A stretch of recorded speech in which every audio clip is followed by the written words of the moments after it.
Orthopraxis means the right way of living or the right sort of practice. Orthodoxy means right belief or the right sort of thinking. In the other world religions, and in most religions generally, they emphasize orthopraxis over orthodoxy.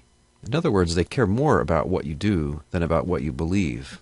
But in Christianity, orthodoxy is at least as important as orthopraxis. This is a part of the Christian emphasis on the inner as opposed to the outer, on how one is on the inside, including one's thinking and one's belief, as opposed to one's outward actions, ritual purity, and how one appears to others. Christian communities are normally not thought of as clans or families or ethnic groups, but rather as communities of faith, groups of people who are united by their common beliefs. Christianity has always, since the very beginning, preached a message, what they call the gospel. The gospel means literally good news. It's good news that you need to gladly receive and believe and act upon. The core of that message is what we're talking about in this lecture. Christianity places a value on having faith, and that is in two different senses. One has faith in God. That is, one trusts in God, in part by believing this message, which has been revealed by God through Jesus, through the apostles, and through the later Christian church. In another sense, then, faith is required in the teachings of Christianity. And most Christians assume that faith is reasonable, that it makes sense in light of what we know, in light of what evidence we have, to trust in God and to believe this message. Christians will often talk about a leap of faith. That's an acknowledgement that one has to decide to trust in God and in these teachings because one is not certain of them. But the Christian mainstream holds that not being certain about something is consistent with reasonably trusting in that. In a lot of culture war contexts, particularly in America, you'll see faith defined as believing what you know ain't so. That's from a famous quotation by the influential American author and unbeliever Mark Twain.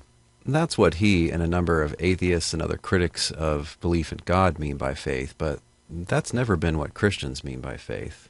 Although some would agree that it is believing what you don't know, or at least what you don't know for certain, many Christians would agree to that understanding of what faith is. Again, sometimes by faith people mean believing without empirical evidence. That is, believing that something is so even though you can't see that it's so, or hear it, or verify it by scientific methods. That's not what Christians mean by faith. It never has been. One may or may not have empirical evidence or observational evidence in favor of what one has faith in. Their emphasis on belief, then, means that Christians take seriously the content of their beliefs. They argue a lot about their beliefs, and they divide from one another over what they believe, sometimes over issues that outsiders consider very picky details. Another distinctive thing about Christianity is that Christians approach the world with a kind of epistemic confidence.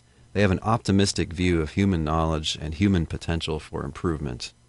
The reason is the teaching in the first couple chapters of Genesis that God made human beings in his own image and likeness, that he made them capable of knowledge and assigned them to kind of be the overseers or the superintendents of the rest of creation.